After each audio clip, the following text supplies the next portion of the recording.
Hi there, YouTubers. It's been a long time since I did a weaving video, and I think I'd like to do a short one today to talk about the shuttles that I use. So there's a reason for this too. I'm on a project that's got a very wide warp. It's about a 40-inch wide weaving warp. Huge thing. And I'm kind of stretching my arms to reach both sides.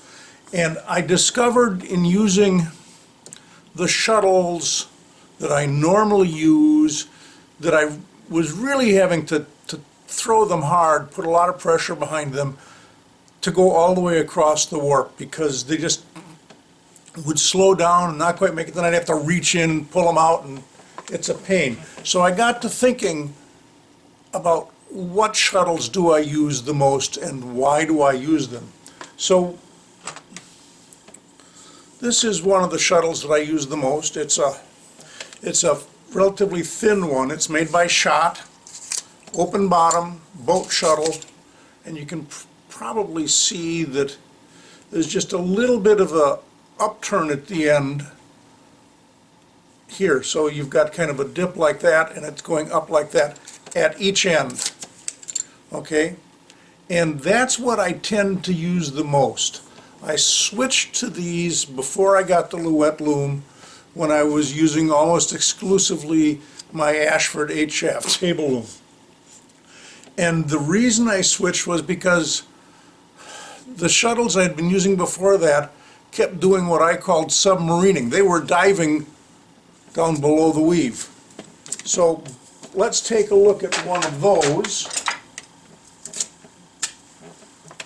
There's that kind of shuttle. You can probably see that the ends are perfectly straight, like this. So even if you turned it upside down, it would work. Except that, of course, the way you put the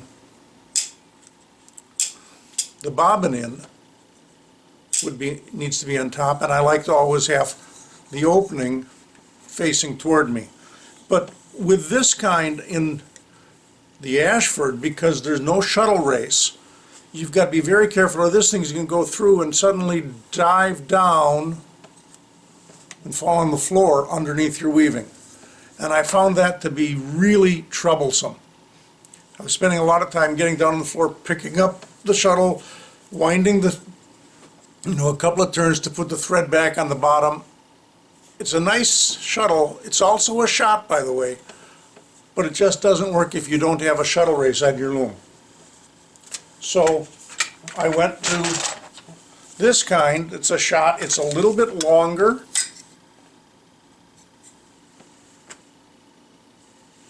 And it's got the slightly upturned ends. Okay? And what that did was, when it was going through, it didn't dive as easily. It would, because this pointy end is just a little bit higher, it flows through when it's on just the warp threads to hold it up, instead of diving down like the other one did. Now with this project that I'm currently working on, I had a different problem. This one that I normally use didn't go as far, didn't seem to have the momentum to keep going. And I got to thinking about, why is that? And I searched around through my other shuttles to see what I had that would work better. And what I found that I had that worked better was this one. It's the same shape. It's also I think it's a shot, but I'm not sure. Yep, it's got the shot sign on it, but it's really hard to see because the wood is so dark. Okay, but it's a heavier wood. Same length as the narrow one. The darker one is the heavier one. Same length, but it's a bit taller. I'm holding them so the bottom is about the same, and you can see that the top sticks out of the dark one. So it's a heavier wood, and it's a little bit taller, which makes it a little bit heavier. So when I do throw it, the extra weight provides me extra momentum, so it makes it all the way across the warp all the way across through the shed. So I decided to get out the little kitchen scale for weighing small amounts of food and checked. This one from Shot weighs 220 grams or 7.8 ounces. Okay. The ones that I usually use, like this weighs 108 grams or 4.0 ounces. Go back to this one that I found was doing the submarining. It weighs 72 grams or 2.7 ounces. I'm finding that extra weight gives me the ability to throw it more easily and have the momentum, make it aggressive. Yes, I probably have to use a little bit more energy in my arm to do the initial toss, but I'm not pushing as hard, and I'm more steady with it. With the really light ones, as I throw harder, I tend to get unsteady, and it's going like this across there, and it's likely to do the submarine thing again, even with a shuttle race. But with the heavier one, it sits there and it goes all the way across. So I have discovered that particularly with this wider warp on the loom, I like a heavier shuttle. Now I've got another shuttle from Shot again, Shot Spindle Company, same size as the heavier one, but it's a lighter weight wood, and while this one you can see all the way through, even though it's heavier, it doesn't have a bottom that's open from top and bottom.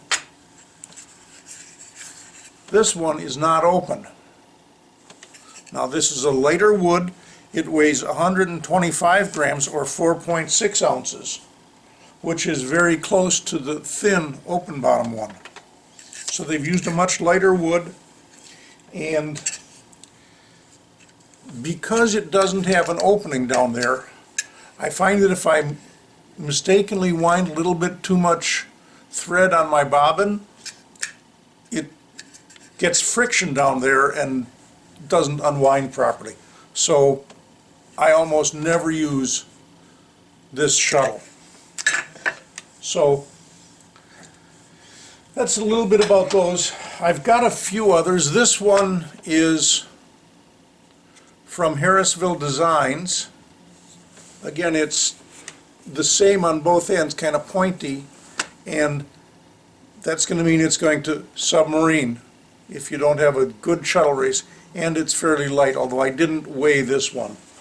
But it feels about like this one. Then other shuttles that I use for special weaves. This is the same as the single shuttle, but I can put two bobbins in it. So let's say I'm doing overshot and I want to use the same weight thread in my weft, in my pattern weft, as I do in my warp, but I want it to really stand out. I can put two bobbins of the same color, or even a different color if I wanted to accent it differently. But to get a thicker pattern weft, I can use two bobbins in one shuttle. It's a neat thing to have. It's a specialized thing, but it's still worth having.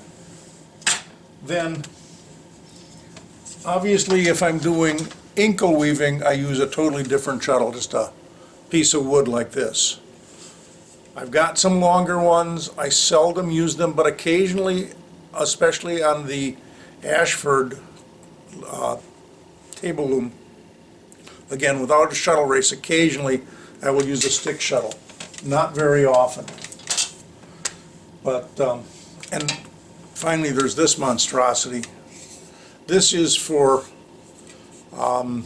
if I were doing, like when I did the rug a couple of years ago, that two colors of brown and the orange warp rep rug, I could put multiple layers of weft around this. It's really thick.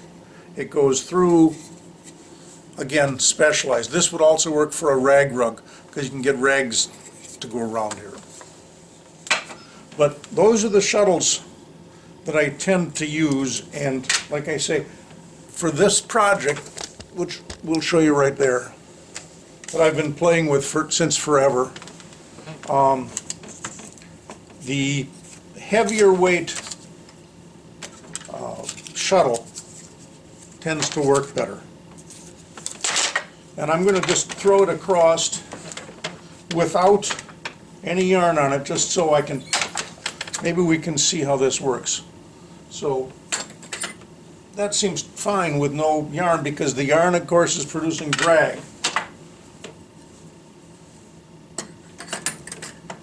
But I feel like I'm getting more momentum with this one, especially since there is drag when you've actually got thread being unwound from it. So anyways, something that I wanted to mention about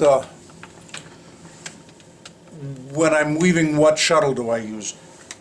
These both use the exact same bobbin, so to me that's not a factor. It's the weight of the shuttle itself.